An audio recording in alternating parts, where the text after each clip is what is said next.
Start. Okay, good evening, everyone. In person, hi. And on Zoom, hello. It's an honor to be presenting this new course, which is being given in over 500 Chabad centers. Most started last week. I started this week because last week I was traveling with the wedding, a wedding. And this course is, of course, that's a good pun. Of course, this course is based on also teachings of the Rebbe, the Lubavitch Rebbe, because that was what you would expect to hear at a Chabad house, teachings of the Rebbe of Chabad. But not always is it direct, all his teachings and so on. This course is specific. It's called, as you see the name on the screen, Advice for Life, the Lubavitch Rebbe's Guidance for Leading a More Purposeful Life. There's 6 parts to this course. If you look right here at the beginning, it shows you and you probably saw the PR for the class. It's going to cover the gamut of life, essentially. Tonight we begin with money, because we all like to think and talk about money. But more importantly, meaning at work. Next week's class is family bliss. Following that will be wholesome health, and then mental health, healthy at heart, and then dealing with divisiveness and anxiety, etc. Above adversity, which I just noticed the icon is my dad's artwork, that bird there. If you look at the bottom left corner of that beautiful bird, it says Muchnik. I don't know if you can see, you'll see it when we get up to that week. That's the second to the last week. And lastly, spiritual heights. So what's unique about this course is it's a multimedia. It's going to have a lot of videos, a lot of visuals, where we're going to see and hear actual conversations and discussions where the Rebbe is giving advice to people of all backgrounds, all types and backgrounds from throughout the years. A quick intro about the Rebbe we'll do, and then we'll dive into it. So let me just make sure that if someone could just give a quick thumbs up that on the Zoom, it showed the next. Okay, good. I want to make sure that it showed the next screen. So tonight's lesson, as mentioned, is about meaning at work. And let's talk a little bit about the Rebbe. First of all, l'chaim, everyone. For those who are joining, we have some wine or grape juice. Or you can have water. If you're at home and you want to grab some wine or grape juice, you're welcome to join us for the blessing. Baruch atah Adonai Eloheinu melech haolam barei pri hagafen. We dedicate tonight's class to our brothers and sisters in the Holy Land. We will, in the merit of our study of Torah, God should help them. The hostages should be released. And there should be an end to the war, not just temporary, but an end to all evil, not Hamas, etc., forever and ever. And we should only have true and everlasting peace with the coming of Mashiach. The IDF should be successful. We should only hear good news. And let us all say Amen. Amen. Okay. Recording in progress. Okay, no, I decided to sign in on my phone so I could also see more of the people that are on. But this camera's off, so you only see me once. Okay. So let's talk a little bit about the Rebbe. The Rebbe physically was with us from 1902 to 1994. But of course, a tzaddik, a righteous person, is much more than a physical existence, and the Rebbe's influence is very much here. And the Rebbe was and continues to be the towering Jewish leader of the 20th century. The word Rebbe, there's a rabbi. I'm a rabbi. And then there's a Rebbe. A Rebbe is a Hasidic master. And there are many dynasties, many Hasidic groups. There's some very large and famous ones. Ger Hasidim, Vizhnitz, Satmar, Bobov, the list goes on. Many of them have hundreds of thousands of followers in Israel and in Brooklyn and in other parts of the world.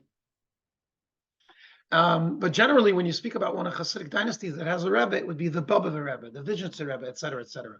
If you use the term the Rebbe, around the world, people understand and know that you're talking about the Lubavitch Rebbe without even saying the Rebbe of Chabad, Lubavitch Rebbe. I'm not here to sing the Rebbe's praises. It speaks for itself. The reality is that all types and stripes from all walks of life, Jew and non-Jew alike, Lahavdil, would come to meet the Rebbe, to correspond with him, as you'll see soon. Great leaders, politicians, religious leaders of all persuasions, business leaders, which is actually the focus of tonight's class, wanted to seek the Rebbe's guidance, and he became known as the Rebbe, and his influence is tremendous. There's over 5,000 of his shluchim, emissaries, like my wife and I, Racheli and I, that run a Chabad somewhere in the world. That's a large number, considering that the Jewish people are less than 15 million worldwide. It's fair to say there isn't a Jew alive today that hasn't in some way been touched by Chabad and the Rebbe, as well as many non-Jews. For me, this is very personal because I grew up literally at the foot of the Rebbe. I grew up in Brooklyn, New York. I davened in the Rebbe's shul at Chabad headquarters on Eastern Parkway, 770. I saw the Rebbe regularly, and I merited to hear his talks. I was young. I was only 15 in 1994. Well, almost 16. 2 weeks later, I turned 16. I had interactions with him. I never had private audiences because that stopped in the later years, but I had interactions, including, I took it down from where it usually hangs. This is my bar mitzvah, and that's the Rebbe at the Torah, and that's me getting my first aliyah to the Torah. So my bar mitzvah was next to him with the Rebbe. I got called third and he got called fourth, and that's of course very, very, very special. And obviously the Rebbe is my influence. And so this course is for me a personal one, and I'm very excited about it because what it really does is it takes every different things of life, work and finances, which is tonight, family, relationships, physical health, mental health. We deal with anxiety and trust, et cetera, et cetera. And it shows us the Rebbe's guidance, the Rebbe's teachings. And we all can use advice. We all want to hear more. We all want your guidance, especially from someone who has a good track record that his advice has been successful and has helped many, many, many people. If you want to read a bio about the Rebbe, in the beginning of the book, it has a very nice one. You're welcome to read it. You could also go to therebbe.org, easy enough. And you can read a lot about the Rebbe and so on, but I don't want to spend too much time on that. Most of you are familiar, have heard about him, but I just give this introduction because this is all about his teachings and guidance, so you understand a little bit who this is coming from. On that note, we're going to watch a video. It isn't only the Jewish community that values him, it's the worldwide community, and so many come here to receive his blessing. Today, the Rebbe will be posthumously awarded the Congressional Gold Medal. A man who dedicated his life to helping others and to bringing people together. The Speaker of the House and I have many disagreements, but there's one thing, there is at least one thing on which we do agree. That is the awarding of this medal. This award, it brought Democrats and Republicans, liberals, conservatives, northerners and southerners, blacks, whites, and Hispanics. It brought us all together. I remember the 70th birthday. People say that he was the new Baal Shem Tov. I rather compared him to the Maggid of Meserich. Although he never moved, he didn't travel. The Maggid of Meserich was the one actually who had built.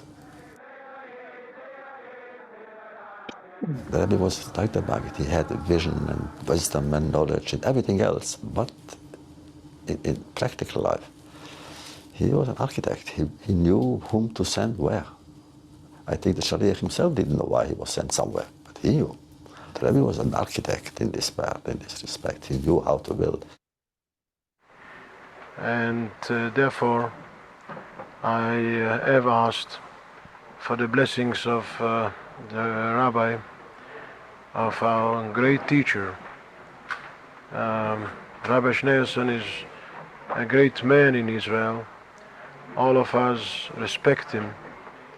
All of us accept his judgment. He's a great lover of the house of Israel. He has shown his deep sentiment and love for our children. His blessings are very important to me. I do hope they will strengthen me on that very important mission I am going to fulfill during the meetings with President Carter, the President of the United States. A unique personality, no doubt, that serves as a leader for tremendous number of Jewish people, a person that on one hand lives in the world of the Torah, but has got practical sense to the realities of the life everywhere in the world, and great sensitivity for the preserving of the Jewish people.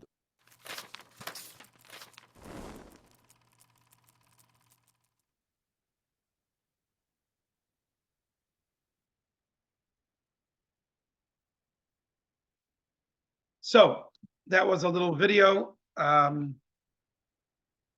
I just want to double check once again. Could somebody on one of the 12 people on Zoom unmute and just let me know that you were able to see and hear that when we played it? Yeah, it's fine. It's good. Yes. Okay, good. Excellent. Thank you. Just great. Because I see one thing here, another thing there, and another thing there, and I would just want to make sure everything. I got a tech guy this morning to come here and help me, get this all. Josh, shout out to Josh Richmond for helping me organize all this. I didn't want everyone here to have to see all the other stuff. It would be distracting. So you only see the PowerPoint, and I see the other two items, and the people on the other end see something else. So we have three different things going on at once. Okay, so let's jump straight into it. Tonight we're going to talk about holy work. Okay. I'm going to leave this question for later because we're going to get to it at the end. Why is it that people would come to a Rebbe for advice, business advice, health advice? You go to a doctor, which, by the way, the Rebbe would send people to. Disclaimer, he always would. But nevertheless, he clearly had plenty of advice, including what type of doctor and what type of business person you should go to and so on and so forth. So why did the people come to the Rebbe, even though he was brilliant? But the bottom line is, and again, we'll get to it at the end, it's because the Rebbe was coming from perspective of Torah. He was a man of God. So his thoughts and his teachings weren't just his own, but he was sharing the will of Hashem. And that's what makes it unique in not just, a wise person that's dispensing advice, but he was coming from the perspective of the Torah. So let's continue here and get to tonight's topic already. What is the Jewish view on work, career, and wealth? So open up your books, please, to page 3. You see here an old vintage photo of the Krakow goose market in the 1800s. People work very hard. People have and always will toil to try to make a living. The present lesson will focus on the subjects of work, career, and money, and the uniqueness of the Rebbe's guidance and advice in these areas was a direct result of his unique Torah Jewish perspective on life and its particulars, as I mentioned. So let's do a little exercise here, and I encourage everyone here in person. You can talk to each other or on Zoom. I know some of you, there's some couples on Zoom to do this. Let's do the test of wealth. So you don't have the books, but I'll read it to you. Sorry, people on Zoom don't have the book, but I'll read it. Exercise 1, okay, page 4. In your estimation, what is the Jewish religious view on work and career? Okay. Number 1, A, it is necessary evil that provides us the means of serving God. In other words, we want to study Torah and do mitzvahs and be kind and charitable to others. Guess what? I think it was Hillary Clinton who said it's all about the money, right? Stupid. Who was that? Who said it? It's all about the money, right? As far as votes and politics, it's all about the money. So that's what talks to people, right? So you could say money is just a means to an end. What does a Jew want to do? A Jew wants to study Torah, perform mitzvah, Serve God. You need money to buy tefillin. You need money to have food for your Shabbat table. So what do? So you have to make a living. That's one perspective. B, it is part and parcel of our spiritual mission and journey. The work itself is part of our spiritual mission. This is the guy who said he was cold before, right? See, I told you this class will warm you up. C, it is neither intrinsically positive nor negative, so long as we are honest in our business and do not allow our work or career to consume our lives to the exclusion of our spiritual life. So what do you think? And if anybody on Zoom wants to talk up, just hit unmute, and I'd love to hear from you. Number one, money is just a means to an end. It's a necessary evil. We really want to just serve God and be kind to each other, but you need money to do that. Number two, it's actually a part and parcel of our spiritual mission and journey. Or number three, it's neither. It's not positive nor negative. As long as it doesn't get in the way of honest business and it doesn't get in the way of our serving God, go ahead, make a lot of money, and so on. What are your thoughts? Number three. Number three. Number three, I'm choosing B. So you think number three, neither intrinsically positive or negative. None of the above. None of the above. Oh, that's D. Okay. I think it's Sorry, number just a two. moment. Yes, Mila. I think it's number two. You think it's number two. I agree. Okay, we have someone here in person, number two. So far we have a tie. Carly, any thoughts? And Yankel, you bailed out. You said Well, it's. no, I just wanted to say. Yes, sir. Since I gave up thinking about pieces of paper, just pieces of paper, I Just just pieces. I think of God and Yeah. it comes, everything Right. works out. Right. If not now, it's coming, but Yeah. it can be whatever you want, but if it's for God, That's- that's what it should be. That is true. It is pieces of paper. But personally, I like the pieces of paper that have Franklin on it. You can keep the George Washington papers. Actually, I'm vacillating on my answer for number three, thinking that possibly number two. Okay. Anyone else on Zoom with the different choices? Go ahead, Carly. I think about this a lot and, like the test of evil, it's not evil, Sometimes it us to do it. Right. Sometimes you feel like you're just doing the work because you have to, but that's not the goal. You really want to get out of there, get the money and do what you really want to do. Yeah. Okay. That would be number one. And that's a good On the perspective. distance level, I don't know, I don't agree with number one. No, not A. I'd say B two. Good. is- So far we have quite a number of Bs, and that's good because that's where we're heading. And you're going to see how this plays out, how we're going to build on this. That I think it's number two because when I had a very bad financial hardship in my life, it's actually forced me to see God. Like it forced me to seek things to understand. I think if I would have been happy and comfortable, I would have never found God and be happy the way I am. fair enough. And thank you for sharing that. That's very personal, and I appreciate your vulnerability. But that you're sharing this afterwards. None of us plan on having those challenges. Essentially, let's put it in other words. Wouldn't it be nice if we could be born with a silver spoon in our mouth? We could have all the money we need to, then we wouldn't have to work, and then we could do what we really want to do. That's really the perspective that many have. And as many of you already alluded to, and you're going to hear soon, we're going to flesh it out, that no, actually working is part and parcel of our spiritual mission and journey. I don't want to spend too much more time because we have a lot of ground to cover. Let's continue. Exercise number two is, in your estimation, what is the Jewish religious view on affluence? Is it a good thing to be wealthy, or is that frowned upon? So let's look at the screen here. Historically, Jews were wary of material success. Not only that, let's see the verses from Deuteronomy. Look at page 5. Deuteronomy chapter 32. It actually says that wealth, on page 5, leads to negative things. The verse says, Vayishman Yeshurun Vayivat. Jeshurun, which is a reference to Israel, grew fat and rebelled. It kicked. Shamanta Avisa Kashisa. You grew fat, thick, and rotund. And Israel forsook the God who made them and spurned the rock of their salvation. Those verses in the Torah seem to mean that when we have an abundance, we rebel against God. And actually, that has often been the case. King Solomon. Wealth can lead to arrogance.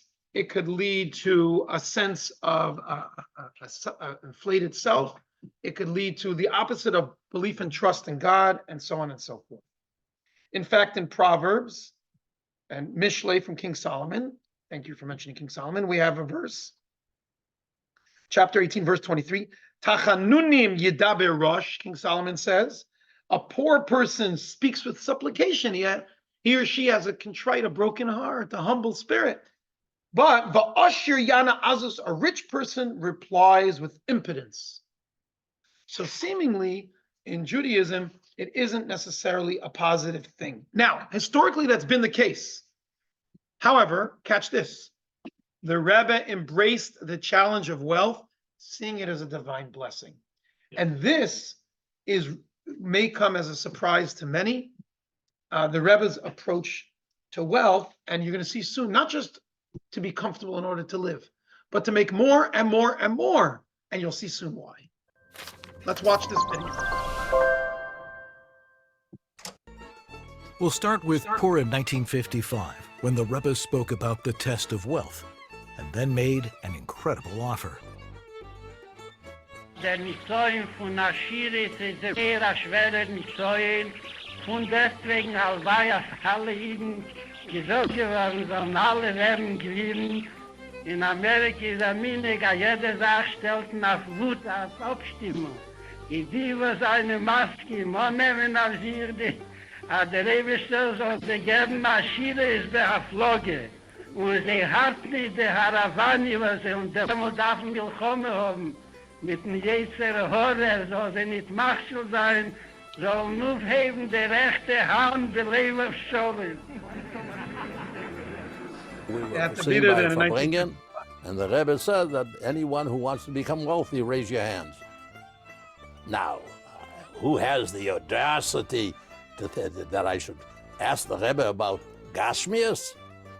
The Rebbe is for Ruchnistik, so most of the people wouldn't have the audacity to raise their hand.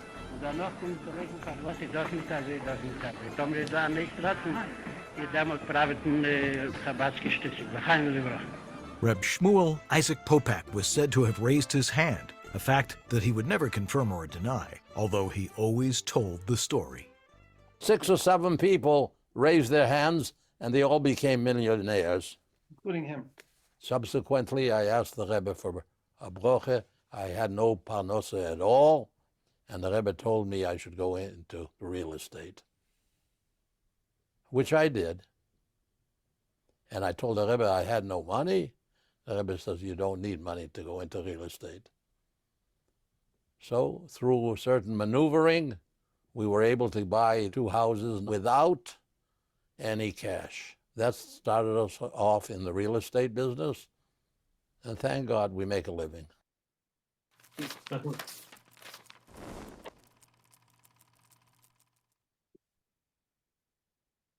Okay, so you see there that the Rebbe gave this blessing for people to become wealthy. By the way, this fellow, this Popak, and his family became extremely wealthy and he's passed away, continue to contribute to Jewish causes. There's some others that were there. Drizin is said to have raised his hand, and they're very wealthy and also did a lot of charity. So anyways, but the point is that clearly the Rebbe encouraged it. Now, in that talk, he did say that it's a challenge. He said there's 2 types of challenges from God. Being poor is a great challenge, and being wealthy is a challenge. And he said that the being wealthy, it has more of a challenge than poverty. However, it's a blessing from God, and if you deal with it properly, like every other challenge, it could be a wonderful thing. And he said, who's up? After such an introduction, very few people wanted to raise their hand. Mm-hmm. Because the Rebbe just explained how much of a challenge it is. What are they going to say? Yeah, I'm up for the challenge. It's like almost chutzpahdik. But the reality is that those who felt they were. Now, there's a Talmud that says, Rebbe, who's the great Talmudic sage, it says, Rebbe Amin Chabad Ashir, and Rebbe would give honor to the wealthy. Now, there's different explanations as to why that is. The Rebbe's take on it is the fact that God gave certain individuals' wealth, it's not because they were better at business. You see some people that have amazing degrees, are brilliant, are very, they're fabulous. Everything's fine. They start a business, everything should have gone well. It didn't, or it's mediocre. And others who put an effort, not necessarily more than anyone else. They weren't necessarily smarter or did anything better, but they had success. We might call it in Hebrew mazel. They had good luck. But the Rebbe said what this means is that God knows that they could handle the challenge of wealth, which is a difficult challenge. And therefore, Rebbe gave them honor, not just because they had money, but because they had the ability to deal with that challenge of money. Now, let's look at text 2, page 6. This is an interesting dialogue between the Rebbe, the Lubavitcher Rebbe that we're talking, and the Kapishnitzir Rebbe. Okay, the Kapishnitzir Rebbe, his name was Reb Avram Yeshua Heschel. In 1958, he was somewhere in Brooklyn, I think Williamsburg, and he was sitting Shiva for whatever reason. He was sitting Shiva after a loved one, you know, the week of mourning after losing a loved one. So the Rebbe went to pay him a Shiva call. And when the Rebbe came to that Shiva call, they recorded the following conversation. The Rebbe: Jewish individuals need to secure financial security, and that it is an important, positive, and appropriate goal in and of itself, regardless of the additional imperative to fund Torah institutions in specific locations. The Rebbe is saying it is not just about supporting Torah institutions. Jews should be wealthy. Financial success enables Jews to live comfortably and expansively, and that will also enable them to broaden their perspectives. For our sages taught that quote from Talmud Brachot. Yaakov, you said you're learning Brachot. A beautiful home expands one's mind. And they meant that in the most literal sense. The Rebbe says, if only all Jewish people would be wealthy. Now, this regular Rebbe, not like the Lubavitcher Rebbe who thought out of the box, it was very unique, but he gave what would be a traditional response. He said, Kapishnitzir Rebbe, wealth is a challenge. I fear the test that it poses. He challenged the Rebbe. He didn't think it was necessarily a good idea that we should all be wealthy. The Rebbe concludes, poverty is equally a challenge. If there must be a challenge, the test of wealth is preferable over that of poverty. God will certainly help us successfully withstand the challenge. The story continues that as the Rebbe was leaving this Shiva call, he went back to the Kapishnitzir Rebbe and he says, please agree with me that Jews should be wealthy. And he says, Amen, I agree. Now, what does that mean? Usually in argument, I have my perspective, you have your perspective. The way Hasidim understand that story, we're talking about righteous people here. And what righteous people discuss and want on this world has an effect in the upper worlds. So our understanding of that story is that the Rebbe was trying to get the Kapishnitzir Rebbe spiritually on his side to sort of give a stamp of approval for God that Jews should be wealthy. I just want to jump to the gun for a moment and point out something. The religious Jewish community in the United States of America were extremely poor. They came pretty much from Europe with garnished. They were lucky to survive. They came with barely anything. The success of the Jewish people in the United States of America, it's not fair to say because we have some advantage or we have greater brains and more connections. Do we work hard? Absolutely. But there's a lot of non-Jews that work hard. That's not the issue. It's fair to say that we've been blessed. Now, not every Jew in America is rich. We all know that. Look around the table, look at the people on Zoom. But the disproportionate amount of wealth that the Jewish community has relative to the size of the Jewish community is very large. That happens to be a fact. Not necessarily all of it is used for positive things, but certainly in the religious community, the amount of charity and the amount of good work that's done is mind-boggling. As we speak, there's a fundraiser I just chanced upon yesterday to help with the soldiers in Israel. Not an official organization, not a government organization. One guy, Shai Groucher is his name. He took it upon himself to do things similar to what I did when I went to Israel and people in the community gave to help the soldiers. He took it upon himself to do it on a very large scale, and he does amazing stuff. He feeds them and throws barbecues, extra stuff. They've raised almost $10 million, just an online campaign. And I'm looking at it, and you can change how you look at it, like most recent, or you could do like the amounts. There's $1 million donation. There's a $500,000 donation. Now, obviously, this is coming from people that have that, but that's a tremendous amount of charity that's contributed. I mean, look at Chabad of Oxnard. Look at everything we do, And it's the same for every Jewish institution. It's only there through charity. But I didn't want to focus just on charity. We need to focus on work. So let's get back to the discussion here. How do we view work? So there's two different ways to do it, okay? There's society's view, and if you will, there's the Rebbe's view. Society's view, for the most part, is work is a necessary evil motivated by need. That was the first choice, okay? The Rebbe, and many of you agreed, takes the second, which is every part of life is purposeful. Work and financial success have an inherent value and purpose. It's not just a means to an end. If you work as a bagger in Vaughn's or Ralph's and you make minimum wage, you're not just there because you need money, and you're there and then you go home and the work was worthless. There's something about being in that environment and doing that. Cleaning the tables, whatever it is, being an attorney, being a top surgeon, being a maintenance, a janitor, it doesn't matter. The work itself, not just for the money. That was the Rebbe's view. Why? Because, and this is the most important part of tonight's lesson, it's holy work. The purpose of existence is to bring holiness into the mundane reality. Let's see that in text 3. Actually, you could turn to page 8, where it has it in English. The Torah's perspective on Jewish life is puzzling. It informs us that God chose us from the rest of humanity and spiritually elevated us from regular people. We say this in the prayers. That creates the impression that we must spend the majority of our time in sacred pursuits. Right? If we're Mamlechet Kohanim V'Go Kadosh, we're a holy nation, or a nation of priests, we're called last week's portion when we got the Torah.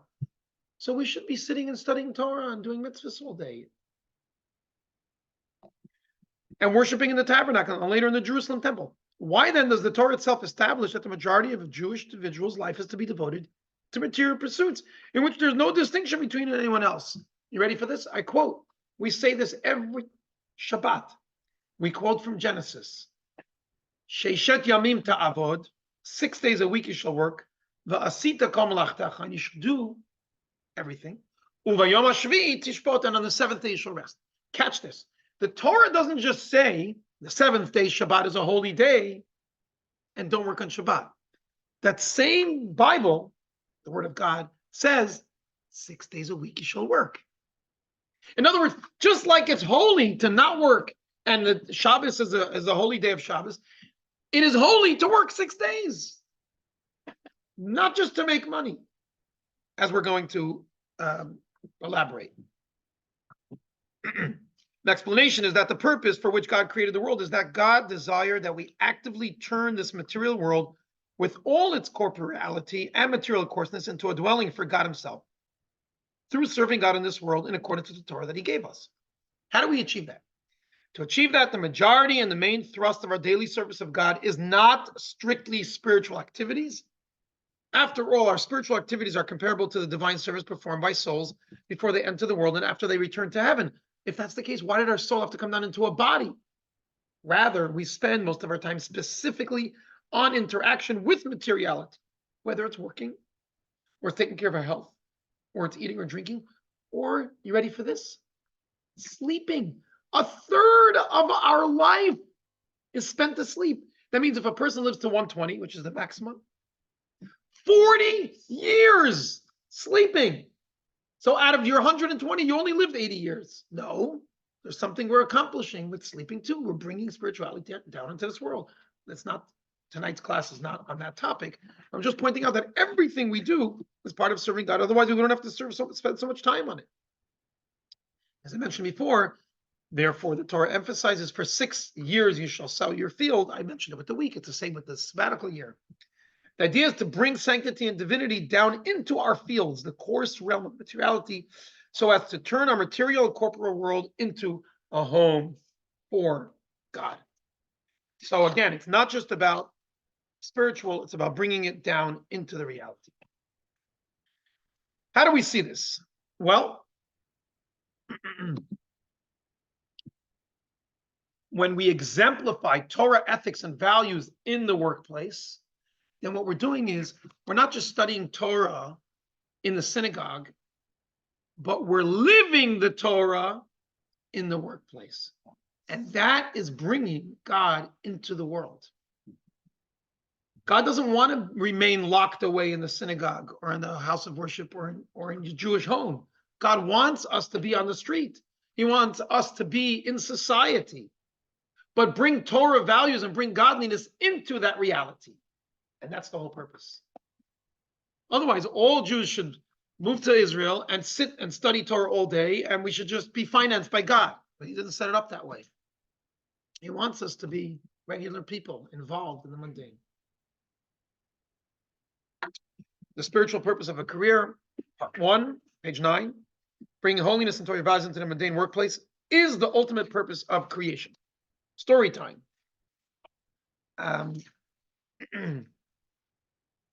Do we have, I'd offer for some people to read so I can rest my voice and also just to get more involvement. The problem is with the Zoom, I don't know if they'll hear you.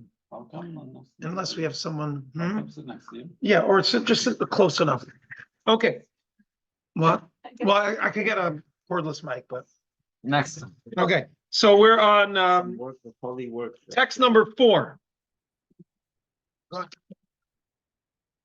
Text number 4. This one? No, I'm sorry. Text number 4. Yes, go ahead.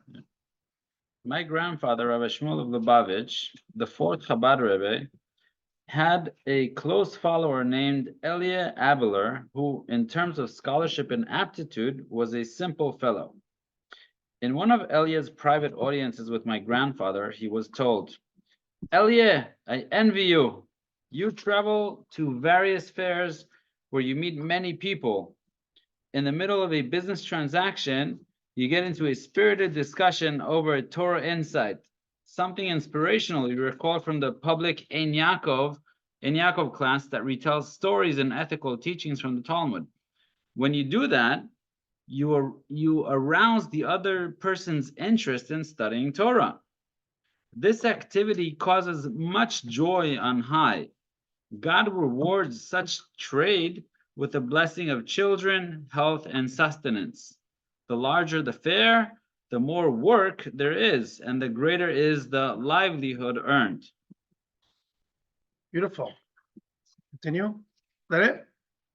That is, and that brings to the spiritual purpose of a career number 2. So the second one of the purposes is. Hold on. We got a video to do before then. Yeah. Back up. Thank you.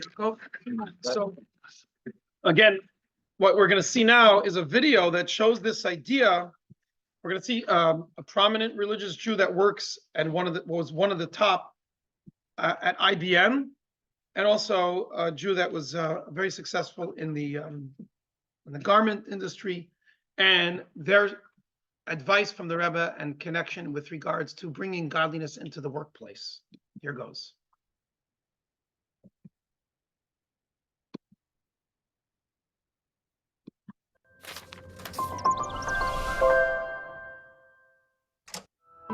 I just started a new job in IBM, and Hey Tavis comes along, and the Rebbe says on that day that everybody should be like a shliach. I didn't know, what did the Rebbe mean, everybody should be a shliach? Maybe he means that I gotta quit my job and like stop becoming a campus shliach or something like that. I wrote into the Rebbe, should I give up my job for IBM? What is it that the Rebbe wants? And the Rebbe like underlines it on the answer, and with a big, just one word answer, Lama. Why do you have to give up your job in IBM? I want you to stay in those things and be my shliach.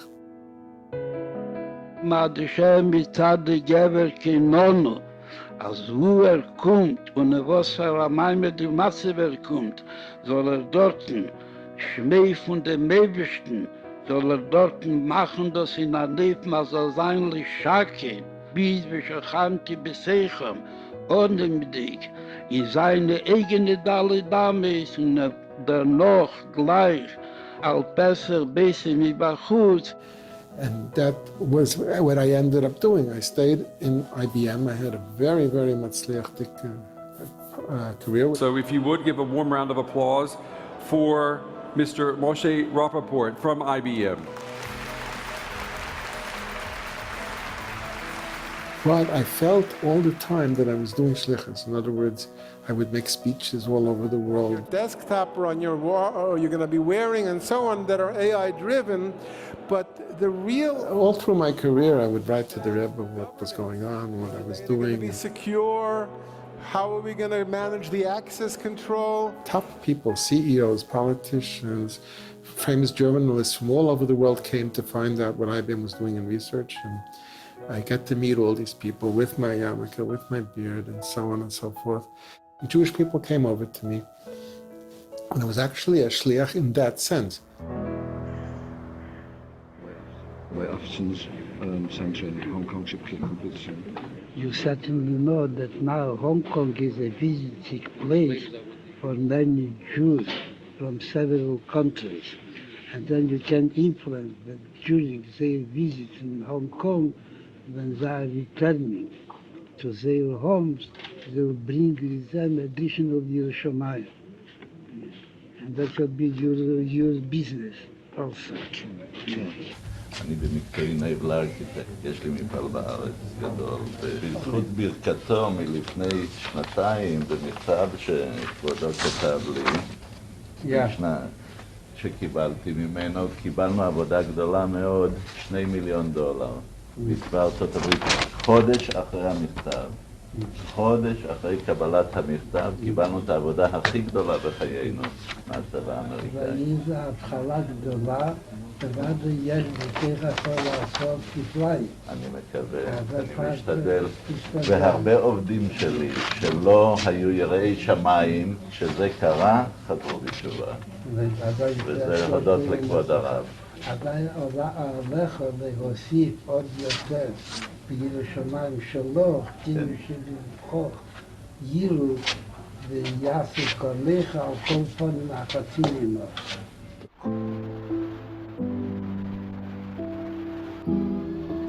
The major exhibition that we exhibited at was in Brussels. It was a major upholstery fabric international exhibition. Part of our display was knowing that if a Jew came in there, he knew he would get caught and me asking him if he could put on film. The exhibition is going to be Sunday, Monday, Tuesday, and Wednesday. Rosh Hashanah was coming up Monday night. To come in for one half a day on Monday exhibition, it's a little bit crazy. On the other hand, I knew the Rebbe wanted we should always be at the exhibition, so we're going. Rabbi Chadakov let me know that the Rebbe suggested that we put up a sign at the beginning of the show that due to the Sabbath, we're going to be closed at Friday 2:30. So the customers, they'll know in the beginning of the show they should come into you right away. At about 1:30, suddenly I see a gentleman walking up and down past our stand where there's thousands of people walking. But I see he keeps looking at the sign and he's asking, tell me, what is this closing the Sabbath? It's an international exhibition. What's this closing Rosh Hashanah? I said, where are you from, sir? He says, ich bin a Polische. So I started dealing with a Jew. I said, how about putting on film? He looks at me like I went crazy. He said, film? Who believes in all of this? I don't believe in God. I don't believe in anything. He says, ich bin durchgegangen Hitler. I went through Hitler. I never put on film, he says. I said, my friend, I understand you 100%. Once in your lifetime, you didn't have a bar mitzvah, you said. You'll be able to say, you're right, God wasn't right to you, and you had a bar mitzvah. He took off his jacket, and we put him on film. The minute he said Shema Yisrael, he broke down and started crying. He says, ich kenn nicht. He was holding us out, ich kenn nicht. And he sat down, and he didn't know what to do, how to thank us. You can imagine how we felt. Business, we didn't do that much, but we knew what we came for, and we knew we were going to have a good year.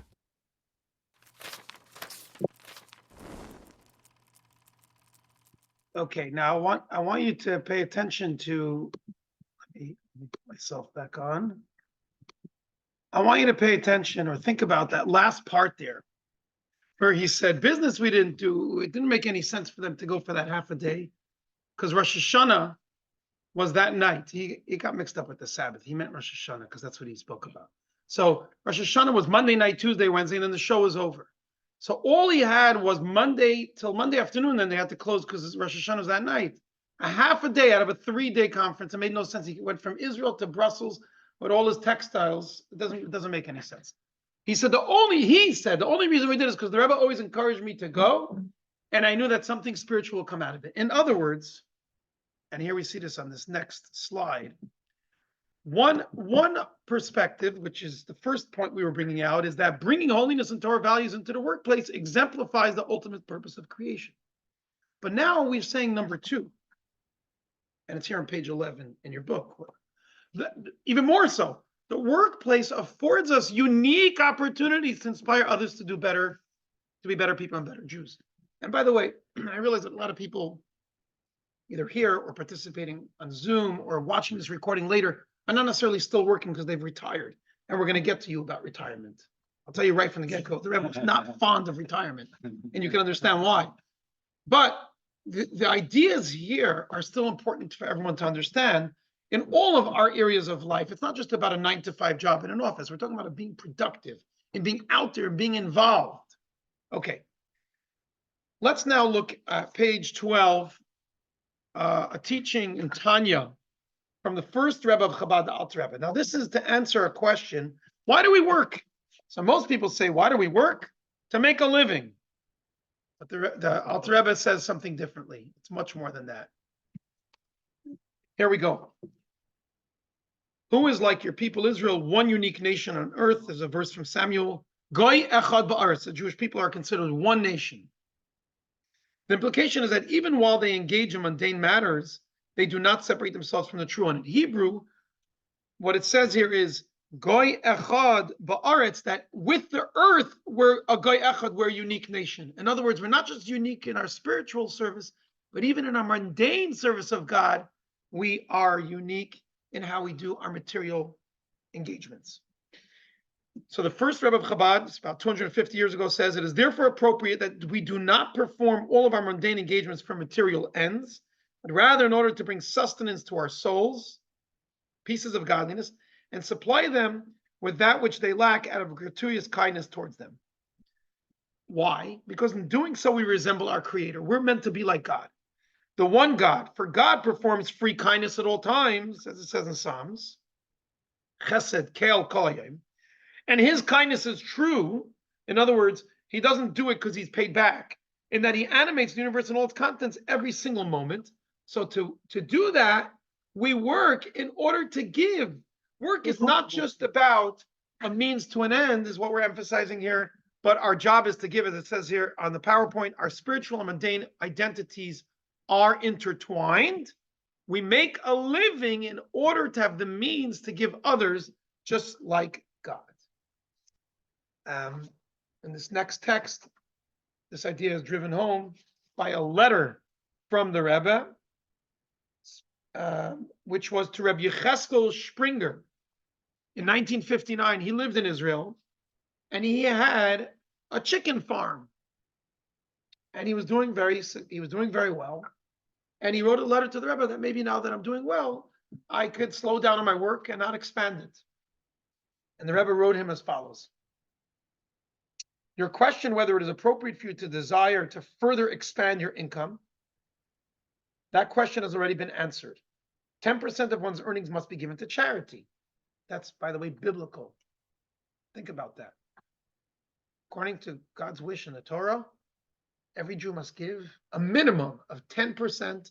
And as you'll see, we'll get to it soon in the charity section, ideally, if you can, to give 20%, but at least 10% must. Which, by the way, I mentioned earlier about wealthy Jews in America. Halavai, my wish is that the Jews in America gave 10% of their earnings to Jewish charities.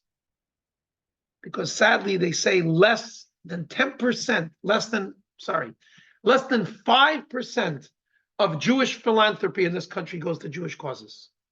So the average Chabad, Jewish day school, Jewish causes are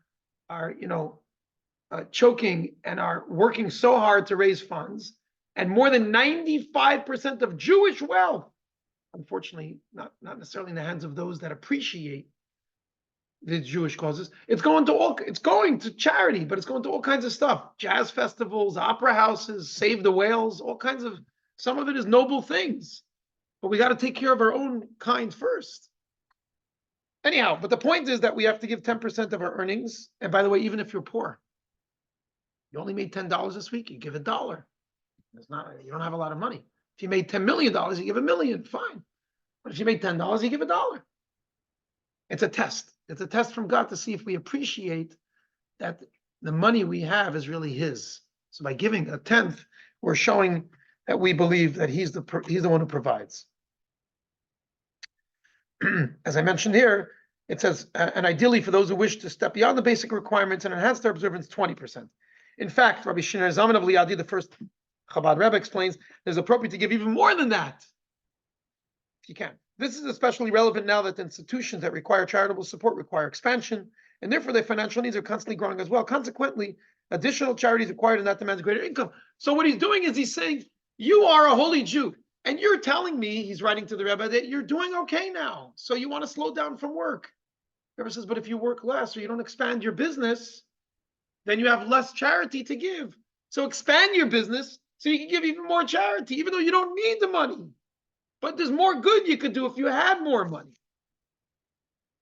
And now we come to step number 3. Let's watch this one.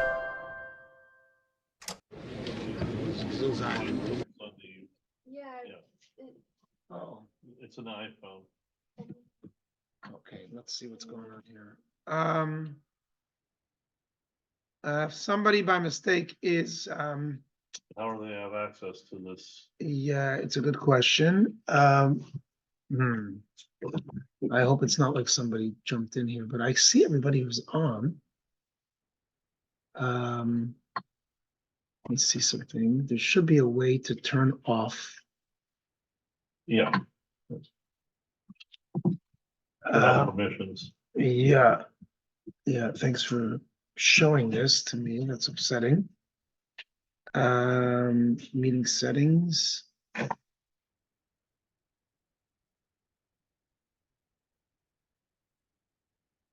Is it still there? Yep.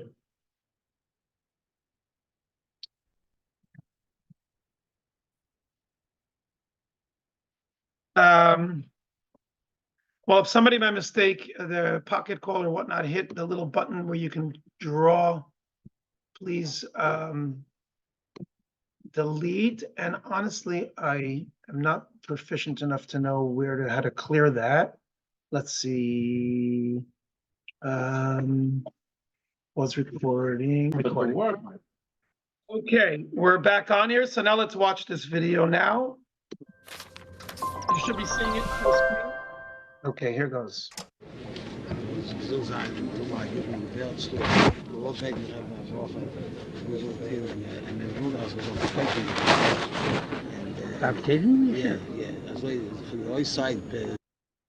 I'm just pausing it for a second. For those who maybe I lost you for a moment while we paused the video. So basically, this is Mr. David Mintz of blessed memory. He is the founder of Tofuti. Tofuti was the first ones to basically make a non-dairy ice cream out of soy. And now it's been copied many times over, and there's many different types that are available. But this was a big to-do for kosher consumers, because if you had a meal, a Shabbat or holiday meal or a wedding or a bar mitzvah with meat, you couldn't have dessert with ice cream. So he was able to make a non-dairy, and it turned out the lactose intolerant community ate it up, pun intended. It became a big to-do. He was extremely successful. Also the vegan community. And right, correct. He was very successful and also gave a lot of charity. So in this video, he comes by and he's telling the Rebbe that, I've done well, and they're pressuring me to sell and fold up and not continue. Okay, here.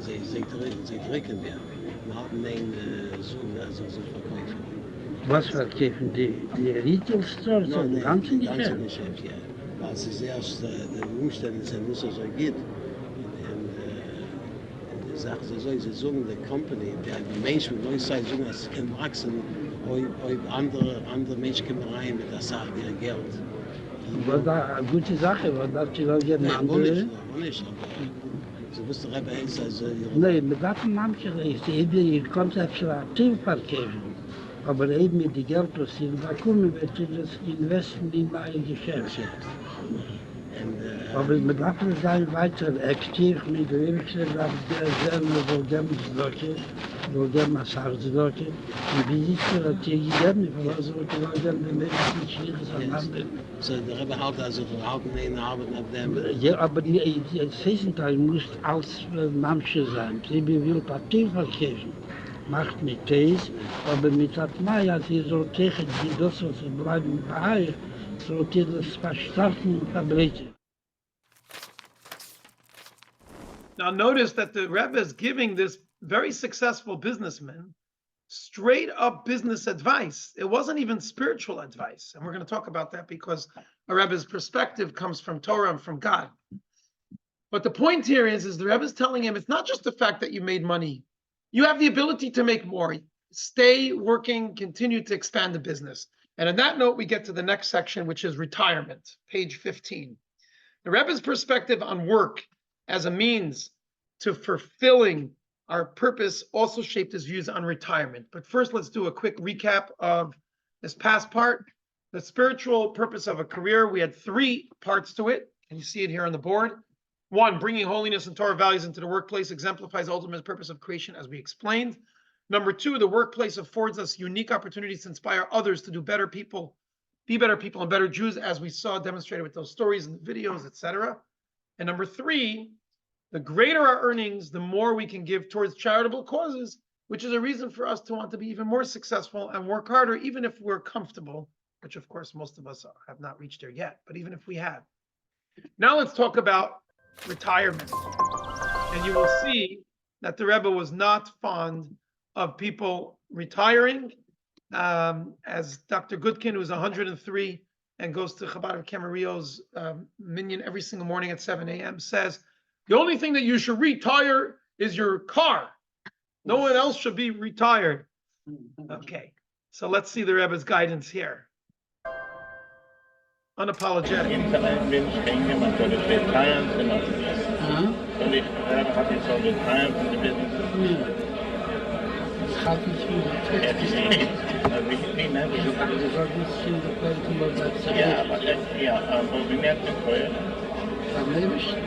Das wir lernen.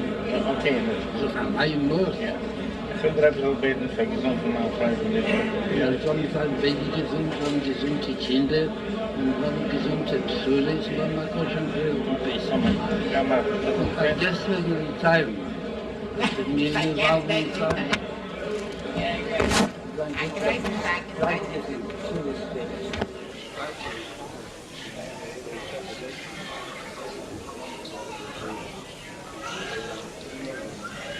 Since what we do to time, this you can be up in my work. The retirement is only good for old people, or young old person. But 220, how much money you need? 220, you have 45 years. The government can be good to This is Ronald Perlman, a very wealthy Jewish man, maybe well. He's the owner of Revlon. And again, similar on this discussion about retirement, you'll hear what the Rebbe tells him. He clearly didn't need the money. The point here is not just to make more money. It's because of the things that we discussed, that you make a Kiddush Hashem, you sanctify God's name as a Jew in the workplace, dealing with people, et cetera, et cetera. It's opportunities to bring more godliness into the world. And therefore, they have encouraged business people to continue to work and not to retire. Thing for you and Geschäften that you can certainly continue it, not have to think even about retiring. You must gain much more money to give much more tzedakah, and to do so in good mood and good health together with your family. And things are moving along well, and I'm not going to retire. Yeah, thank you. Forget about it. Yeah. Now, why do you think the Rebbe's position was that strong? Again, clearly, it's not just about making money. What's the average age? Let's look at this, page 15. What do you consider the optimal age of retirement? A, 41 to 50, B, 51 to 60, C, 61 to 70, D, post 70 or other. This was really an introduction before we showed you the Rebbe's view. But the average age in the United States of America as of 2021, for men is 65, for women is 62. Now remember, people are living well into their 90s on average, more and more in this country. So what are you meant to do from 65 till 95 plus? In that case, when the guy said he's almost 75, he's getting old. The Rebbe said, but 120, you have at least 45 years ahead of you, right? So it's not just because you're going to be bored. You could say, well, what do you mean I'm going to study Torah? The Rebbe said, study more Torah. And he didn't say that you have to work all the time, but still be involved because, again, you're bringing godliness down into the mundane reality as everything we discussed. You have these days, especially with like the .com and with the different online businesses and e-commerce or whatever it is, you have some, 30-year-olds that they made millions, they became millionaires, and they're ready to retire. And it sounds so exciting. Oh, a guy's in his mid-30s, he's a millionaire. That happened. I don't know what they do. I haven't been able to do that, but that's fine. But you could say, fine, so now they could just enjoy and party life. It hasn't worked. Anyone who was in that category, they either became miserable or drug addicts, or their relationship, they got divorced, things didn't work out well for them. It's not healthy. It's not good. Having the money is one thing, but not working and not being productive and not continuing to be involved and just to have all this, just to be able to vacation and spend your money is not what God intends. Okay.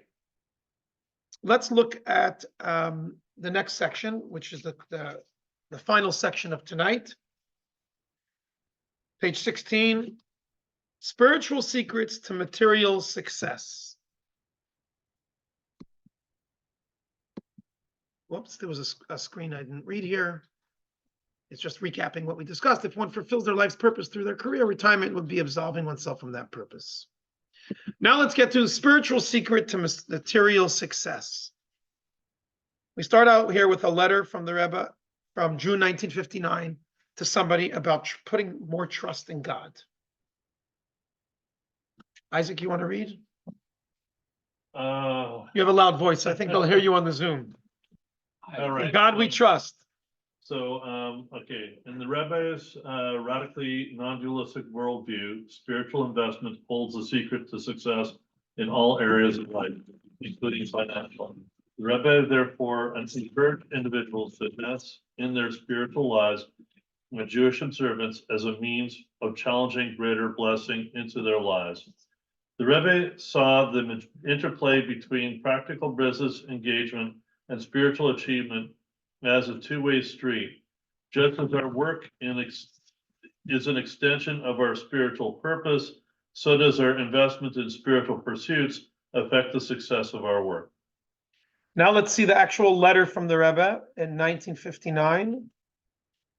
Go ahead. Okay. In God we trust. In God we trust. I received your letter in which you write about your anxiety in regard to the question of Parnasa is Hebrew for livelihood. Livelihood. You surely know how often our sages have impressed on us the importance of trust and confidence in God, in order that we realize that all difficulties encountered in life are only trials and tests of a passing nature. To be sure, the question of Parnaso is one of the most difficult tests. Nevertheless, God does not subject one to a greater test than he can withstand, as our rabbis express it. According to the camel, so is its load. Okay, pause for a moment.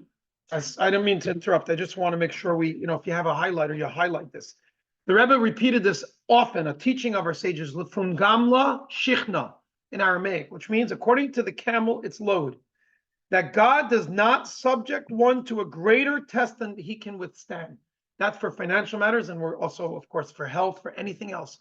Anytime we have a challenge, that means that God gave us the ability to deal with that challenge, which, by the way, and this is a separate subject, the Rebbe looked at those with special needs and said that they have a higher soul than regular people. Because the fact that they have, whether it's physical or emotional or mental challenges, means they have more of the ability to deal with that challenge, unlike the rest of us that are, quote, normal.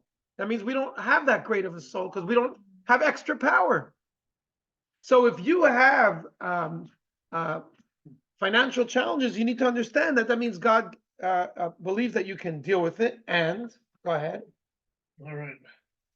The very trust in God is a vessel and channel to receive God's blessing. And apart from the fact that such confidence is good for one's health and disposition, and therefore is also a natural means to the desired end. Beautiful. That is a beautiful, beautiful teaching.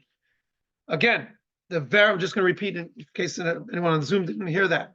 The final part of that letter. The very trust in God is a vessel and channel to receive God's blessings. Just the fact that we trust in God opens a channel for God's blessings. Apart from the fact, so that's spiritual, okay?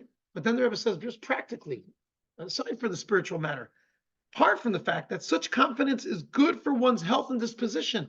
Anxiety is bad for our health, but having good trust is actually healthy for us, and therefore is also a natural means to the desired end because you're feeling better. So therefore you'll actually be more successful. But the more anxiety you have, the more worried you are, and therefore the more problems you have. It actually leads to it. Okay, so let's see the next screen here. Having faith in God's blessings causes them to be revealed. Now, we're going to touch upon a few items as it relates to this, to showing our trust in God. One is Shabbat.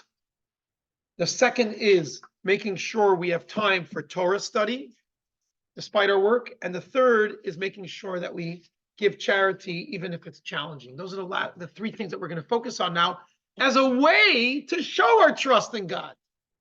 If God is indeed the one who calls the shots, well then, if he says he shouldn't work on Shabbat, even though it looks like maybe that's the best day to make a lot of money, God knows. And that's what we're going to elaborate on. And the second is, if God wants us to not spend all of our time working, but we should also have set times to study Torah and pray and do mitzvahs, then that's another way to be more successful in business. And lastly, to give charity, even if it's beyond our means and if it makes no sense. So now we're going to watch a video, which is going to show us some stories related to the Rebbe, with regards to Shabbat observance and business.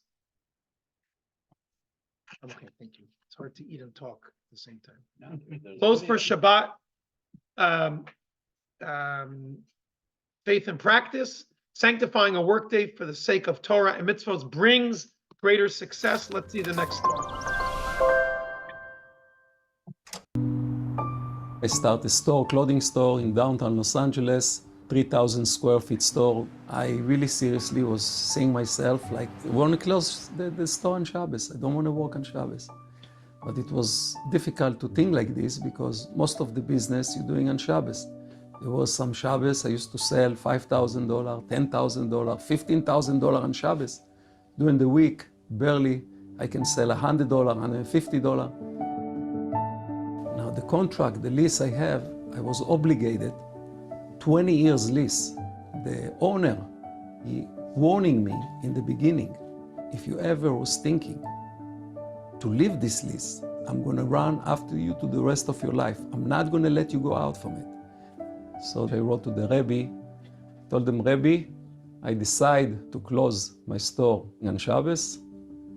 I would like to have a blessing. I should not get hurt. I'm getting a letter, and in the envelope I open, I see $18, and then it say, 1. מתחיל מקודם שקיעת החמה וגדול הזכות. 2. להפיץ את התורה מתוך שמחה. 3. לתת צדקה שמה, to give tzedakah at the money what he gave me. The next day I say, I'm going to go to the landlord. and I'm going to give him the lease, and the landlord was not there.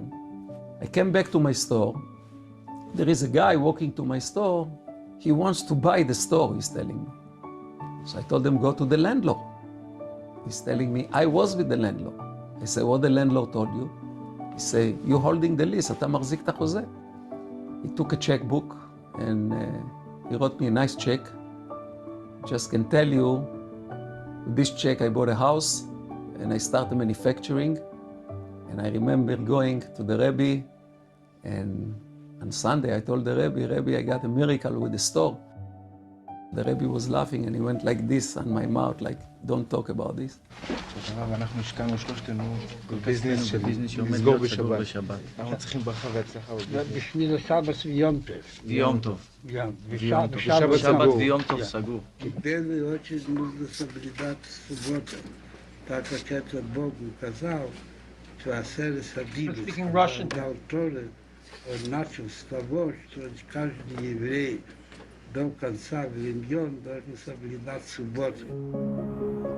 I started my practice on Nulatz Avenue, and things looked very bleak. It wasn't going anywhere. I remember having a friend. I happened to have mentioned to him that I was having some problems. This young man suggested that the Rebbe would be able to help me, and I made an appointment with the Rebbe. I started to tell him I wasn't doing well here in Brooklyn, and I was able to find a place in Bayside. I was going to be starting an office there. He says, do you work on Shabbos? And I said, yes, I do. And he says, now you're going to a new place. He says, you're moving. Perhaps you ought to think about not working on Shabbos. It became known that Dr. Walensky doesn't work on Saturday. And it was unheard of. Dr. Walensky goes to a shul. I was very successful financially, very successful. Even in the way I lived my life, I felt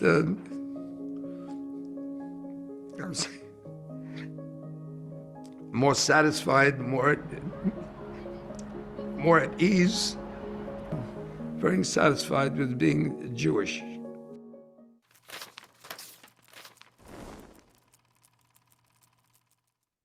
Now you can see there how this Dr. Walensky is getting very emotional, because he's reflecting back at how the decision he made to keep Shabbat and to follow the Rebbe's guidance,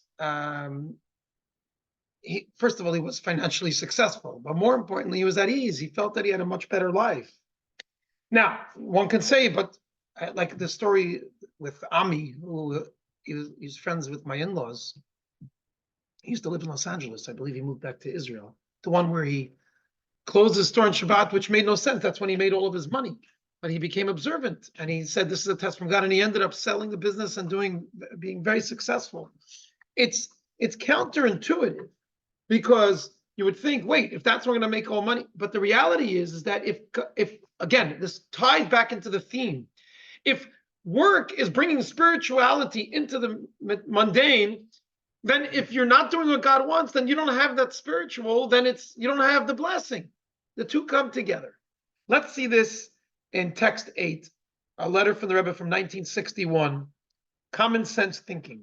The Rebbe writes, page 17, it is clear to the unbiased mind, and even to plain common sense, that the Almighty, who is the giver of the Torah and mitzvahs, is also the creator and master of the world, whose benevolent providence extends to everyone individually. It is equally obvious that no lasting good can come from breaking God's law, especially such a fundamental law as Shabbat observance, for the important thing is not how much money a person earns, but that he should be able to spend it in a good and healthy and happy things, which is entirely in the hands of God. In other words, a person could say, let me show you the books. Saturday is when more money comes in. Okay. By the way, someone said this to the previous Rebbe, and he says, let me change the subject for a moment. The previous Rebbe said, how's your wife? And the man started crying. And he said, my wife is ill, and we are having so much trouble, and we're paying for doctors. The Rebbe suggested, you're spending a lot of money on your wife's health. So you think, you just show me, are you making more money on Saturday? But you also have higher bills. Maybe if you stopped working on Shabbat, so you didn't, quote, make more money, but you also wouldn't spend more money and your wife would be healthy. Now, only a Rebbe could say something like that. That's a pretty harsh thing. But the point is, it doesn't always go by the ledger. If we're not being, and it's not just with Shabbat, it's with anything in business. If we're not being honest, if we're not doing things the way we're supposed to, it's not consistent with God's will, then it might look like we're doing well, but we're really not. It's like stealing. You think, people who steal think they're gaining. It's just a matter of time they lose it in one way or another. It's not blessed. So here the Rebbe writes, in view of the above, it is quite clear what your attitude of the businessman in question should be, even if there were no other immediate business propositions, which, by the way, times have changed. It used to be if you didn't work on Shabbat, you basically couldn't get a job. In the 40s, the 50s, if you didn't work on Saturday, you were out. Now, especially things have changed a lot in business, you can have a respectable job without working on Saturday. For it is necessary without delay to give up the kind of business that interferes with Shabbat observance with the full confidence, and here's the point, it's confidence, that, quote, he who feeds and sustains, God, 3 billion people, that's at the time in 1961, now it's 7 billion, can you imagine? Wow. And all living things will also be able to take care of the individual and his family and provide him with a source of parnasa livelihood, which should not be in conflict with the will of God. So if we believe that God's in control, then we have to follow his will, and we have to believe, similar to what we said earlier, that he wouldn't give us a challenge that we can't handle, and if the challenge is keeping Shabbat and having a job, God could do it. Similarly, this leads to the next idea, which is to set times for study of Torah, not say, I have to work too much, I can't. Faith and practice, time off for Torah. Torah study clears the mind and calms the spirit. And as we see here from 1991, we fast forward to 1991 in a talk from the Rebbe, the year of my bar mitzvah. Page 19, the Rebbe says, a business person should dedicate a portion of their time each day to study Torah. Although this eats into the time that is usually dedicated to work. Not only will the study not detract from their overall success, but to the contrary, Torah study clears and refines the mind to be able to make better business decisions with greater clarity and efficiency, calms the spirit, leading to greater success in business and greater happiness in life. This phenomenon is expressed clearly in the Torah itself. If you go in my way and fulfill my commandments, I'll provide rain. It's an optimal time. What did we just have the last 3 days, right? Means we're doing something right. When we dedicate time for Torah study, we are guaranteed divine blessings for success in a way that is optimal without stress or worry. And on that note, page 20, text 10, the Rebbe emphasizes this idea that we can make God into our business partner. Let's see the screen here. There was no PowerPoint for that one. What does it mean, make God a business partner? So the Rebbe writes here from 1960, I hope that from now on you will realize more fully and confidently that God is your partner in the business by virtue of the tzedakah, charity, stake in it, and of course the larger share of the tzedakah, the larger the share of the partnership. So you can go boldly ahead on a broader front. I hope to hear good news from you. If you look at the bottom of this page, there's a beautiful letter. I wish they put this into the PowerPoint. It's a signature of the Rebbe in English to a letter. If you look there, it's M. Schneerson. And then under it, the Rebbe writes in English, don't worry so much about business, more, and then in Hebrew, parnasa, more bitachin, more parnasa. More trust in God, more parnasa.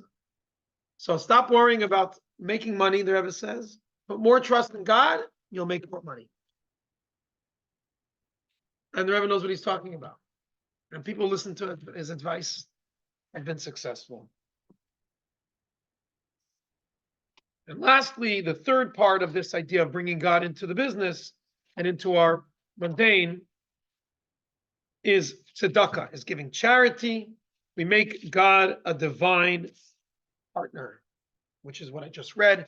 Now let's see a video about that idea setting aside at least 1/10 of our net profits for charity.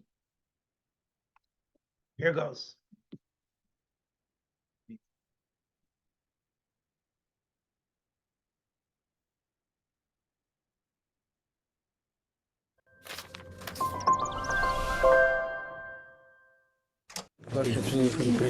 My business has been very bad, and I hope to God you can give me a brachas of my Yeah, you put a tzedakah in your business and Yes. to arrange to have at least 10% given for the net income of the business to tzedakah, to charity. Thank you, Rabbi. Yeah, God Almighty bless you. Have good news. That will put in the tzedakah in the business. Thank you, Rabbi. You're welcome.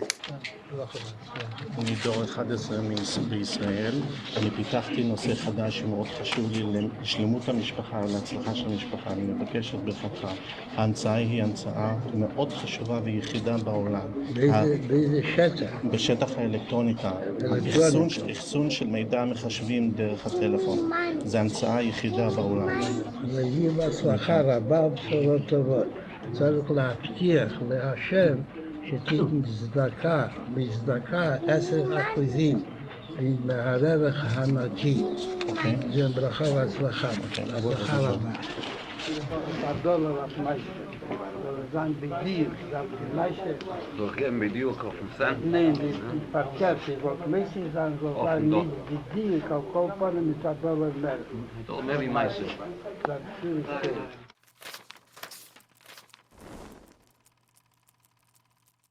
So, in this, that was the final, the final video before we do the recap. There's a recap video. Let me just show myself again for the Zoom, our Zoom friends. Okay. So, what we have here with regards to charity, faith and practice, we spoke about Shabbat, we spoke about Torah study, and of course that implies also time for prayer and times for other mitzvahs. And now we're talking about championing charity, setting aside at least 1/10 of our net profits for charity. And there the Rebbe mentioned to give a little bit, at least a little bit more, or as we have already mentioned, if you're able to give 20%. And installing charity boxes in the workplace. They're often encouraged, right? What we have right here, a charity box. Years ago, we made these and we mailed them out to every Jewish home on our mailing list. If you don't have one, we have more of them. You put it, it's not just about amounts. This is very important. It's about the act of giving. And I'll just talk about what we do in our home. And this is common in a religious home. Our children are taught every single day to give charity. A nickel, a dime, a penny. Not only that, with the Rebbe's encouragement, each of our children have their own charity box in their room, next to their bed. Wow. They also have their own siddur, Chumash, Tanya, Tehillim. They have a book that has the different things together. It's called Chitas. That has their own name on it. That's their own, with upon the Rebbe's instructions. I was there. I was a child who never spoke about this in the 80s. That every Jewish child, that's another discussion. But the point here is that the charity should give your own charity. And it's not just about amounts. Some people think that, oh, I'm not wealthy, which is why we've been encouraging, and I really made a push at the end of December and the beginning of January, for people to sign up to a monthly contribution to Chabad. It's not just about amounts. Even if it's $18 a month, that's not even 50, that's a little bit over 50 cents a day. It's not a lot of money. Very few people can say they can't afford that. And if you can't do it, fine, doesn't matter. It's the idea of giving, the act of giving. Not just, oh, wow, Rabbi, I want to sponsor something for $1,800. That's beautiful. If you're able to do that, you can and should. But we're talking about the act of giving, because it's bringing God into our mundane reality, saying it's not all about me. I care about others. I'm here to contribute. So that's why before prayer every day, we're meant to throw a coin into a charity box. It's not about putting a $100 bill. If you can, sure. It's about putting even 5 cents. It's the act of giving. And therefore, there should be charity boxes in every home. And we should give. Many do it before they have a meal. An official custom is for women to do it before they light Shabbat candles. Before Shabbat comes, they light candles, they give charity. Few coins, the act of giving. It's making God a partner in our reality. And this has nothing to do with how much money we have or we don't have. It's about the act of giving, even if it's small amounts. Okay, What was that? Was that a new video or the one we just showed? So, No. I wasn't sure if I went back. Rivka Blau. Okay, pause. This is going to be the last video now we're going to show. And it's going to wrap up, and we're perfect timing here for the hour and a half class, just before 9 o'clock. It's going to wrap up this idea. In a sense, it maybe should have been shown in the beginning, but it's also a good preparation for the coming classes, because this one was pretty spiritual. There's a lot of other classes of practical advice for relationships, for family, and then for health, and for anxiety, other such things that are coming up. Who is a Rebbe to give us this kind of advice? That's what this next video is going to give us, a story with some background on this. And that, like I said, in a way could have been an intro for tonight, but it's also a good ending and a preparation for the coming classes. So please give your attention to Mrs. Blau. Rivka Blau is the daughter of Rabbi Mordechai Pinchas Teitz, a prominent rabbinic activist and chief rabbi of Elizabeth, New Jersey. In 1961, she was vice president of Yavne, one of the first Orthodox student organizations on American college campuses. Our mission statement was that we wanted to promote Jewish learning and Jewish observance on campus, and that we wanted to, I don't remember the exact wording, but that we wanted to enable people who want to know more about their Jewishness to find out, but we knew we had to know more if we were going to be that kind of a presence on campus. It was essentially Jewish learning, Jewish observance, not to feel so alone. And that if people wanted to learn more, we would be available to help them. Those were pretty much that was the essence of the mission statement. And at that time, we already had, I think, between 13 and 15 college groups involved. And we also had isolated students in different places. At Rutgers, we had 3 or 4 students. At the University of Pennsylvania, we had some students. Now, at that time, the Lubavitch Rebbe had a representative who would come to Columbia and who got friendly with the president of Yavne, Joel Levine. And this young man, his last name was Feller, told Joel and me, well, actually, he told Joel first, and then Joel told me, that he wanted to meet with 2 officers of Yavne and to talk to us about how we had gotten started and what we were doing. Our appointment was for 10 o'clock at night, so we came to 770 Eastern Parkway at 10 o'clock at night, and we were asked to come in to see the Rebbe at 12 o'clock.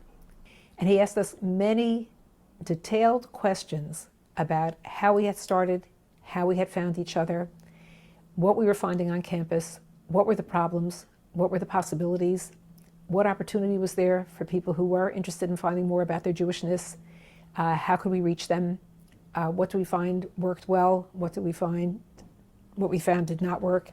Very, very to the point questions. At the end he said, well, I've asked you a lot of questions, would you like to ask me some questions?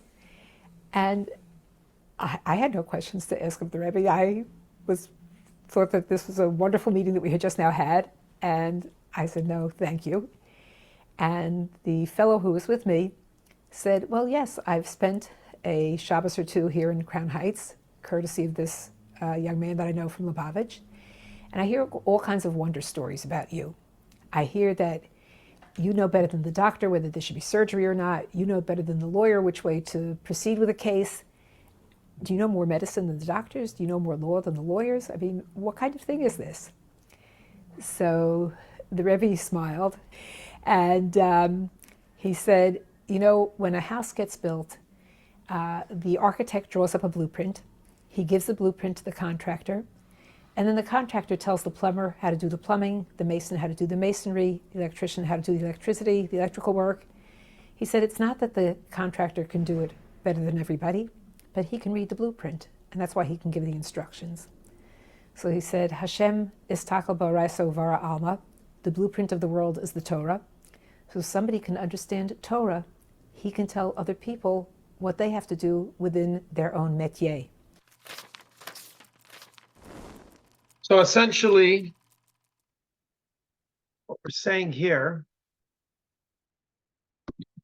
and we're almost at the end here at 9 p.m. What we're saying here is that the Rebbe's knowledge, the reason people consulted with the Rebbe regarding all areas of life, and the reason the Rebbe had all this knowledge is because it's true knowledge. The Rebbe's advice stemmed from the conviction that everything is ultimately sourced in the Torah. And that explains how the Rebbe can give people business advice, even not just about charity and things from the Torah, but even something like he was telling a person to retain part of their business, even if they sell it, they should still have a hand in it, and and so on and so forth. And as you'll see in the coming weeks with health and with everything else. The next few pages, 21 through 27, I very much encourage you to take the book home and read it. It's beautiful selection of letters and public addresses about business advice on this topic. Not stuff that we did in class, but it's very, very nice, and you'll really enjoy it. But let's just skip to the final page to do a wrap up here, page 28. Key points of tonight. You ready? If anybody on Zoom fell asleep, hello? Wake up. Now's your time. In the next 30 seconds, we're going to do a recap of the last hour and a half. Key points. Number one, people consulted with the Rebbe regarding all areas of life and the belief that his advice stemmed from a deep understanding of the Torah.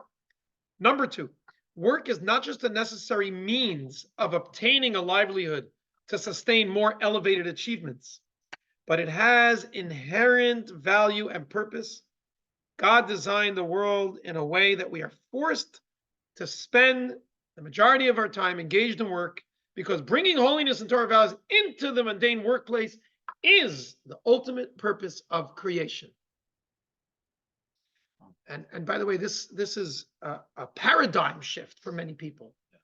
Many Jewish people, and I'll go even further, many, if not most religious people, see a rift and a separation between their mundane life and their spiritual life. And the Rebbe flipped everything on the head. It's not just when you're dressed in your Shabbat garb in shul and praying, that's when you're holy and you're a Jew. But when you're in the workplace, but you're doing it in God's way, that's where you're bringing God into the reality, the mundane reality. And in fact, that's why our soul came down to this world. 3, the workplace also affords us a unique opportunities to inspire others to be better people. And earning money enables us to partner with God by giving charity to others. I want to give an example here. We have Jacob, who recently started working at Herzog. And I happen to know that because he worked there, he met a fellow Jew that also works there that never had a bar mitzvah, that's very distant. And he helps him put on tefillin, and he's inspiring him to be a better Jew. And now he has his own pair. And that's directly because you're working there. If you were sitting here, that wouldn't have happened. And also the other point we brought out about working enabled us to make more money. Therefore, we could give more charity. We could do more good. 4, the Rebbe was critical of retirement, seeing that work is our means of fulfilling our life purpose. So working is not just about making money. If it was, if you make enough money, stop working. Right. 5, spiritual investment holds the secret to success in all areas of life, including financial. The Rebbe emphasized the importance of faith in God, Shabbat observant, setting aside time for Torah study, and giving charity as keys to financial success. In next week's class, following family bliss, how can we create a warm, and let me do the screen, it shows. Ready, everyone? Next week's class, lesson 2, same time, same place. Tuesday, family bliss, get clarity on family relationships, domestic harmony, education, and creating a healthy home environment. And last but certainly not least, lesson 1, meaning. We're going to do, since we're very visual people, in addition to the key points we just read, we're going to watch a quick video about the key points, because they say you need to say something, and then after you finish saying it, tell everybody what you just said. So now we're going to tell you what we just said. I'll get to that. At work. Here's a 1, recap. people consulted with the Rebbe regarding all areas of life in the belief that his advice stemmed from a deep understanding of the Torah. 2, work is not just a necessary means of obtaining a livelihood to sustain more elevated achievements, but it has inherent value and purpose. God designed the world in a way that we are forced to spend the majority of our time engaged in work, because bringing holiness and Torah values into the mundane workplace is the ultimate purpose of creation. 3. The workplace also affords us unique opportunities to inspire others to be better people. And earning money enables us to partner with God by giving charity to others. 4. The Rebbe was critical of retirement, seeing that work is our means of fulfilling our life purpose. 5.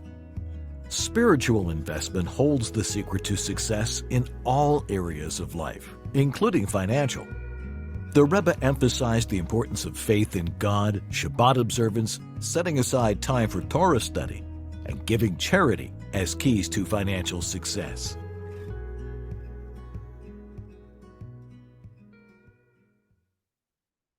Okay, there we have it, everyone. L'chaim, thank you all for joining us.